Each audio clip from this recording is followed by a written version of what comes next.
ay rated SPG. Striktong patnubay at gabay ng magulang ang kailangan. Maaaring may masiselang tema, lengguwahe, karahasan, sexual, horror o droga na hindi angkop sa mga bata.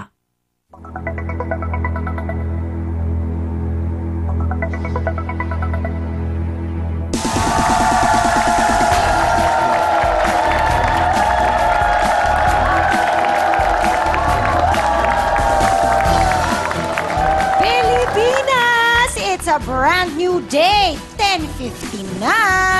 Face the people na! Good morning, Pilipinas, mga panigoy, kising-kising at samahan nyo kami ni Maring Jelly para sa namang issue na puno ng revelasyon.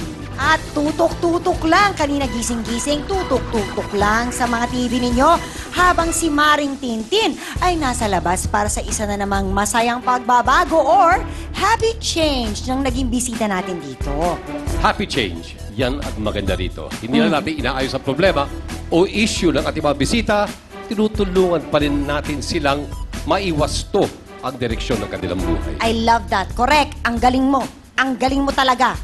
Pero hindi maging posible ang magandang pagbabago kung wala ang tatlong ito. Tama. Attorney Ben Acosta! Dr. Camille Garcia. And Father Sonny Merida. Ang mahal nating Konsyensya ng Bayan. Kapanigoy, handa na ba kayo? Well, mga kumare, kayo naman, ready na ba kayo? Well, handa na lahat, kaya tayo na magharapan dito sa Face the People.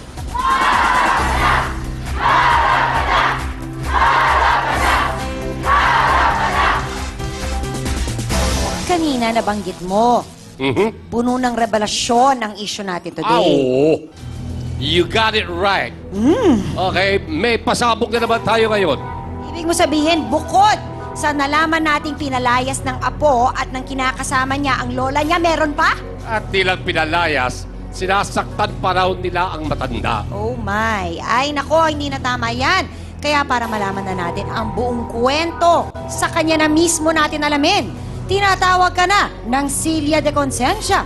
Elizabeth Fariñas, humarap ka na. Harap ka na! Harap ka na! Harap ka na! Harap ka na! Elizabeth, ang tanong na, totoo bang pinalayas mo ang lola mo? Opo, totoo po talaga yun na pinalayas yun ng kinakasama ko. Kasi dahil din po naman yung kay lola eh. Bakit? Sinasaktan niya po kasi yung anak ko. Natural po magulang ako, di ba? Natural pa, aanuin ko po yung anak ko pagtatanggol ko po sa lola ko kahit sino man siya nananakit sa anak ko. Sumusobra na rin po kasi si lola, bata pa po ko kung ano-ano na masasakit na salita yung sinasabi niya sa akin. Pati ba naman sa anak ko, dinadamay niya kung anong galit niya sa akin. Dapat sa akin na lang sa mga anak ko. O sige, ganito. Okay. Umpisahan natin sa ano bang pangalan ng kinakasama mo? Christopher po. Si Christopher, gano'n na kayo katagal nagsasama? 6 years na po. 6 years. Ilan ang anak ninyo? 2 po. Ilan taon? 5 taon po, tsaka 3 po. 5 at saka 3. Opo. Ito ba si Christopher may trabaho? Opo, since po nung nagsama kami may trabaho. May trabaho talaga siya. Anong opo. trabaho niya? Construction po. Tapos ikaw, Sa bahay lang po, sa mga opo. bata. So sabihin mo Tulong-tulong sa amin, po. ano ba ginagawa ng lola mo sa mga anak mo na ikinagagalit mo? Sasaktan niya po, sasabihan niya po ng masasakit na salita. Katulad Tatawagin lang po siya sa tongitan, sasabihan niya na malas daw yung anak ko, iniistorbo daw siya. Mumura-murahin niya kung ano-ano yung pinagsasabi niya, sasaktan niya, kukurutin niya, tapos duduro-duruin niya yung ulo ng anak ko. Siyempre, bata po yun. Kahit sino naman pong magulang masasaktan pag nakikita yung anak mo sinasaktan eh. Well, balita namin pati yung kinakasama mo, sinasaktan din daw si Lola. Nasaktan lang po siya yung napalayas po siya. Pero pinauwi rin po namin si Lola. Naghingi po kami ng sorry kay Lola. Ayaw niya po talaga umuwi habang di daw po kami umalis sa bahay. So, ano bang klaseng pananakit ang ginawa ng iyong kinakasama sa lola mo? Yung pinalayas lang naman po siya tapos nabato po siya ng baso. Yun lang naman Sino nang po. bato? Nabato o binato? Nabato lang naman, di naman po talaga Sandali. sinasadya. Sorry. Sino ang nambato ng baso? Kung kinakasama ko po. Si Christopher binato ang lola mo ng baso. Baso. Ano klaseng baso? Yung ba yung mga maliliit na makakapal? Babasagin po. Yung Babasagin? Opo. Saan tinamaan? Saan tinamaan si Lola? Opo. Naku, Naku, paano kung sa mata? Naku, pambihira. Ang balita din namin, hindi lang naman si Christopher, pati daw ikaw. Opo, nasaktan ko po talaga si Lola. Aminado naman po ako. Nagawa ko nga po yun dahil nga po sinasaktan niya yung anak ko eh. So, sige, gusto ko lang namin malaman, ano yung nangyaring pananakit? Kasi sa balita namin, may walis tingting, na hinampas mo daw. Totoo ba yun? Opo. Pinapalo mo ng walis tingting ang lola mo? Hindi naman po lagi. Isang beses ko lang po nga nagawa yun Hindi kay lagi. Lola. Hindi naman po lagi. Sa Hindi naman beses po ay sobra-sobra na. sumusobra na po kasi siya eh. Sa mga panismis na yung panganay ko daw po, hindi daw po anak ng asawa ko. Lola ko siya, tama po ba siraan ako? Na kung kani-kanino daw po ako nagpapagalaw. Ba't yan masasabi na hindi yung kinakasama mo ang ama ng anak mo? Ewan ko nga po kay Lola eh. Lola ko siya, tapos sira niya po ako ng ganon. Sandali, bakit ka nga pala nasa lola mo? Nasaan ang iyong mga magulang? Yung mama ko po nagtatrabaho po sa Kaninong bahay yun? kaila Lola po. Tapos pinalayas mo siya sa sarili niyang bahay? Eh, bahay niya yun? Siyempre Pwede nabigla ba yun? naman po eh. Kaya nga po pinababalik siya, di ba?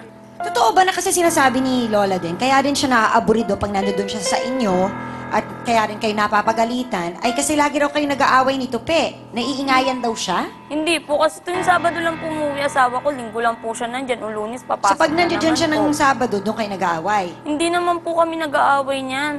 Talagang init lang po talaga ng dugo sa akin ni Lola since maliit pa po Ilang talaga taon na ako. ba si Lola?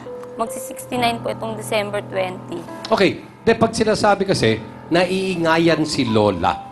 Siyempre po bata, iiyak po talaga. Minsan gutom, hindi mo maintindihan kung bakit nag-iiniyak yung bata. Andiyan yung papagalitan niya, dumumi lang yung bata sa harapan niya, ganyan-ganyanin niya na yung ulo ng bata. Siyempre magulang po akong nasasaktan ako sa ginagawa niya sa anak ko. Okay, taong bayan, narinig na natin ang kwento mismo sa apo. Anong masasabi ninyo? Ikaw, ano gusto mo sabihin? Tumayo ka naman. Eto tayo, sabihin ko lang sa'yo, te, hindi nyo naman pala bahay yun. Kung gusto mo talagang magpundar kayo para magkabahay kayo. Ayun nga eh. Simula Para nagsama walang kami ng gulo, asawa te. ko, gusto ko Masama talaga kayo. magbukod. Ayaw lang Bye-bye ni ng lola mama mo kasi yun. walang Kung wala- kasama yung lola. O kung gusto mo, kayo magsama ng lola ko, ikaw magluto sa kakainin niya, kaya mo ba yon? Kung hindi na Kung buhay mag-isa yung lola ko sa bahay, sino mag-aasikaso sa kanya? May mag-aasikaso ba? Okay, Elizabeth, makinig tayo sa sasabihin niya ng taong bayan, okay? Makinig tayo. kung hindi na buhay yung te, yung lola mo, wala ka rin, te. Sabihin ko eh.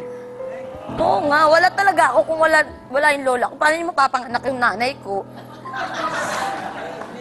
Sinasaktan daw kasi ang anak ni Elizabeth at chinichismis pa siya ng kanyang lola. Kaya niya ito'y pinalayas sa sarili nitong bahay.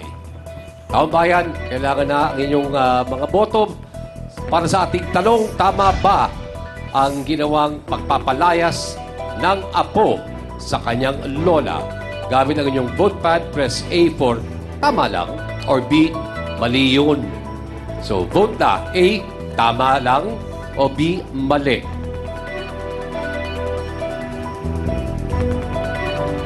Okay, ito na po ang naging pasya ng ating mga voters. Para sa 96%, nagsasabi raw silang mali ang palayasin mo ang lola mo sa sarili niyang bahay. Saksi raw siya kung paano apihin ni na Elizabeth at Christopher ang matanda.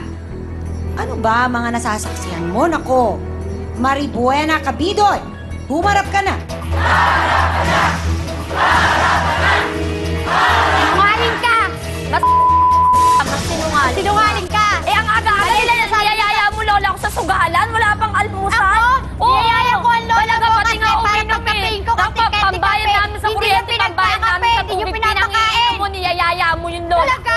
Okay, Marie Buena. Anong pang-aapi ang iyong nasaksihan?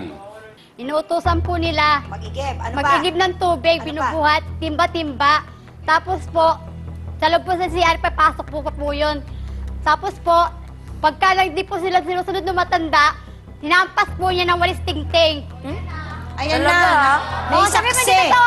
Paano sabi sa mo dito? mag-igib? Sa yung lola ko, Minumura niya, nagigibal, sinasaway diba? niyo. May Hindi yan, sino naman hinahampas tayo, ng tayo, walis tayo, tingting. ka naman. Marami pa siguro Tinatakot kwento sa atin mo si kasi. Marie Buena sa pagbabalik ng Face the People.